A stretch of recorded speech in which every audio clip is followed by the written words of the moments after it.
እኔ እኮ እንደዚህ እብድ እያላችሁ ሰርተፍኬት ልታሰጡኝ ነው እንዴ? ነው ለካ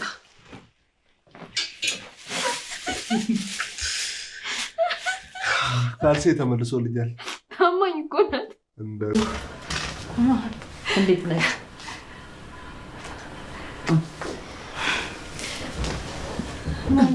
እንዴት ነሽ? የምን መድኃኒት ነው ያልሽው? አይ ዝም ብሎ ነው። ዝም ብሎ መድኃኒት አለ እንዴ? እንትን እኮ ነው እንዲሁ ራሴን ሲያመኝ ልውሰድበት። አይ ጥሩ ነው፣ ግን ደግሞ እኮ ልጄን ላይ ነው የመጣሁት። አንተ ማን ያስታውሳል? አንተ ማን ነህ? አረ እንደዚህ ከዳሽ? የተከዳኸውማ ይህችን መሳይ ቆንጆ ያመጣ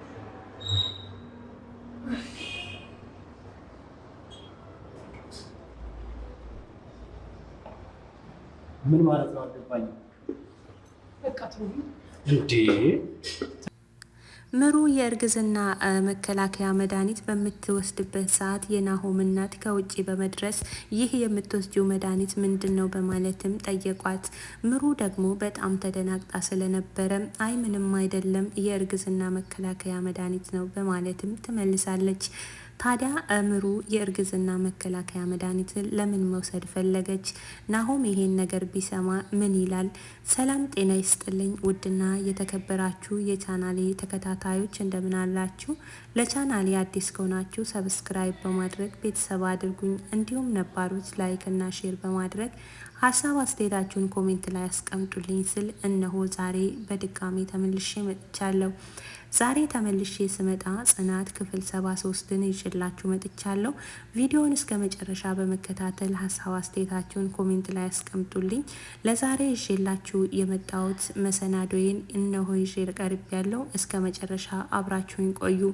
ታዲያ ጽናትና ኪራ አሁን ላይ በመረጋጋት እንዲሁም ኪራ ሀዘኑን ረስቶ ወደ ደስታ እየተመለሰ ይገኛል። ጽናትም እሱኑ በማጽናናት ላይ ትገኛለች። ታዲያ ናሆምና ምሩም ደስ የሚል ጊዜ እያሳለፉ ይገኛሉ። እንዲሁም ክብሮምና ሰኒ ሀይጥና ድመት ሆነው እንግዲህ እየተፎካከሩ እየተሰዳደቡ ይገኛሉ። ታዲያ ክብሮምና ሰኒ መሀል ምንድን ነው እየተፈጠረ ያለው? ሰኒ አሁን ላይ ለክብሮም ያላት ስሜት ምንድን ነው? ክብሮምስ ለሰኒ ያለው አመለካከት ምንድን ነው የሚለውን ሁሉንም ዛሬ ይዤላችሁ መጥቻለሁ። እስከ መጨረሻው አብራችሁን ቆዩ።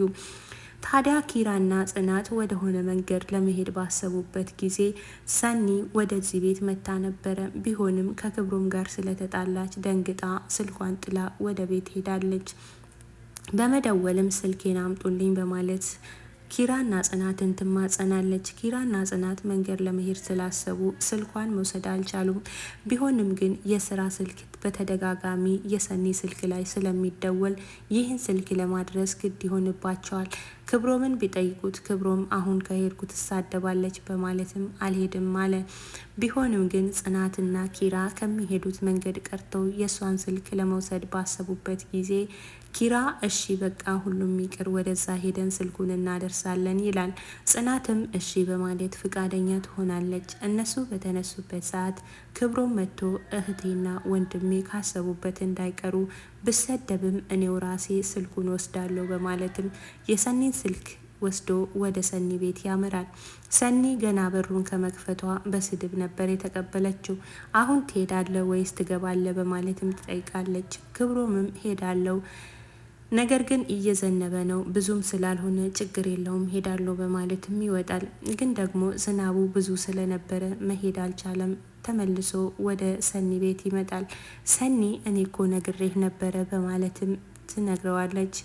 አሁን ግን የተሰጠ እድል ስላለፈ አሁን ትቀጣለህ በማለትም እንግዲህ ቅጣቱን አውቀዋለሁ፣ ምግብ መስራት ነው የሚሆነው፣ ችግር የለውም ሰራለሁ በማለትም ወደ ኩሽና ይዘልቃል። ታዲያ ክብሮም ምግብ በመስራት አይታማም። እናት ያሳደገችው ልጅ ስለሆነ በጣም የሚጣፍጥ ምግብ ሰርቶ አቀረበላት። ሰኒም ምግቡን ጥርግርግ አድርጋ ከበላችው በኋላ ስላልጠገበች ወደ ኩሽና ሄዳ ከድስቱ ጋር ስትታገል ክብሮም ከኋላ ይመጣባታል። ምግቡ አይጣፍጥም ስትያል ነበረ፣ አሁን ድስቱን ምን አድርጊ ነው የምትዩ በማለትም ሲጠይቃትም እሷም ተደናግጣ እኔ ምግብ ለመብላት አይደለም፣ ነገር ግን ድስቱን አቃጥለ ከሆነ ለማየት ነው የመጣሁት ትላለች። ታዲያ ሰኒ ለነገሮች ከመሸሽ የምታደርገው ነገር እንጂ እውነትም ምግብ ጠግባ አልነበረም። ታዲያ ክብሮም እዚህ ቤት ካደረ በኋላ ትልቅ ማስጠንቀቂያ ተሰጥቶት ነበረ። እዚህ ቤት ምንም አይነት ነገር እንቅስቃሴ እንዳትደርግ፣ በተለይም ደግሞ ወደ መኝታ ቤቴ ዝር እንዳትል፣ እኔ መጥረቢያ ይዤ ነው የምተኛው በማለትም እንግዲህ ታስጠነቅቃለች። ክብሮምም እሺ መልካም ይሁን በማለትም ትዕዛዙን ተቀብሎ እዛው ቤት አደረ።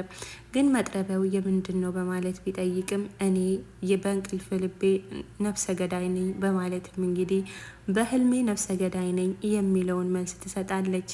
ክብሮምም እንደምንም ብሎ እዛው አድሮ ጠዋት ተነስቶ ወደ ነኪራ ቤት ይሄዳል። ይህን የሆነበትን ነገር ሁሉ እያንዳንዱን ነገር ለጽናትና ለኪራ ይናገራል። ጽናትና ኪራ በጣም ሲስቁበት ነበረ።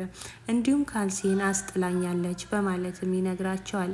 ታዲያ ሰኒ ጠዋት ከእንቅልፏ ስትነሳ የሶፋዋ ላይ ክብሮምን ካልሲ ታገኛለች። ይህ ካልሲ የማን ነው? እኔ እንደዚህ አይነት ካልሲ የለኝም በማለትም ካልሲውን አገላብጣ ብታይም ካልሲው የክብሮም መሆኑን እርግጠኛ ሆነች። ታዲያ ይህንን ካልሲ በፌስታል አድርጋ ይዛ ወደ ኪራ ቤት ትመጣለች። ኪራ ቤት ስትመጣ ጽናትና ክብሮም ቁጭ ብለው ታገኛለች። እነሱም እንግዲህ እየቀለዱባት ስለነበረ ይዛ የመጣችውን ካልሲ አፍንጫው ላይ ወርውራለት ትወጣለች። ሰኒ ለምንድን ነው ሁልጊዜ ከሰው ለመራቅ የምትሞክረው? ታዲያ ሰኒ በእህቷ ማስፈራሪያ ስለሚደርስባት እንዲሁም ደግሞ ማንንም መቅረብ እንደሌለባት በተለይ ደግሞ ሰውን ማመን እንደሌለባት ታስጠነቅቃለች። የሰኒ እህት እንግዲህ ከዚህ ቀደም በሰው በጣም ስለተጎዳችና በሰው ስለተከዳችም ይህ የኔ እጣ ፋንታ እህቴ ላይ እንዳይደርስ በማለት ሰኒን እጅግ በጣም በተደጋጋሚ ጊዜ ታስጠነቅቃታለች። ሰኒ አሁን ላይ ከነጽናት መራቃት አልችልም፣ ነገር ግን የእህቴን ቃል ማክበር ግዴታዬ ነው በማለትም ብቸኝነቷን ትመርጣለች። ታዲያ ጽናት በተደጋጋሚ የሰኒ ስልክ ላይ ብትደውልም ሰኒ ስልኩን ማንሳት አልቻለችም። ይህ ነገር እንደምን ይሆናል? እንዴት እስከነሱ ርቃለሁ? በማለትም ከራሷ ጋር እየተጣላች ወደ አንድ ካፌ ጎራ ትላለች። በዛ ካፌ ውስጥ ቁጭ ብላ ብቻዋን ስታወራ ጽናት በተደጋጋሚ ስልኳ ላይ ትደውል ነበረ። ነገር ግን ሰኒ ስልኩን ማንሳት አልቻለችም። ጽናት በእባክሽ አትደውይ በማለትም ብቻዋን ታወራለች። ታዲያ ከወደ ውስጥ በኩል ቅዱስ ቁጭ ብሎ ስለነበረ ይህን የምታወራውን ነገር ይሰማት ነበረ።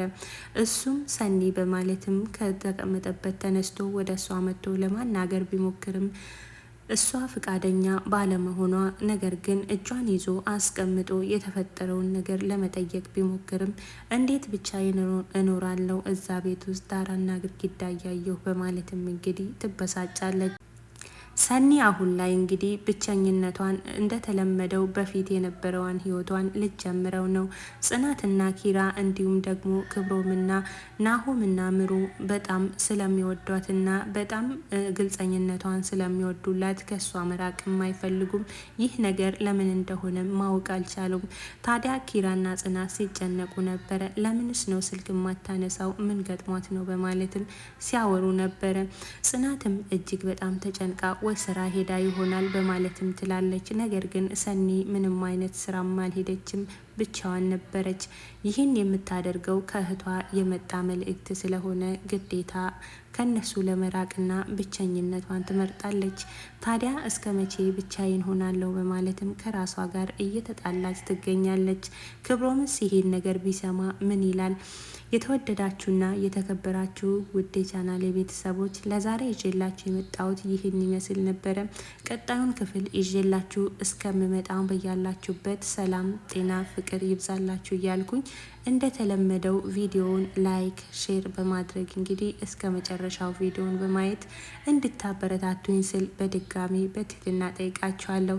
ሁልጊዜም ስለምታበረታቱኝ ስለምሰጡኝ ሀሳብ አስተያየት እጅግ በጣም ከልብ አመሰግናለሁ። ቀጣዩን ክፍል ይዤላችሁ እስከምመጣ ሰላምና ጤናን እመኝላችኋለሁ። በያላችሁበት የእግዚአብሔር ሰላምታ አይለያችሁ ስል ለዛሬ ያመጣሁት ይህን ይመስል ነበረ። ስለተከታተላችሁኝ በጣም ከልብ አመሰግናለሁ። ሰላማችሁ ይብዛልኝ። ደህና ሁኑልኝ።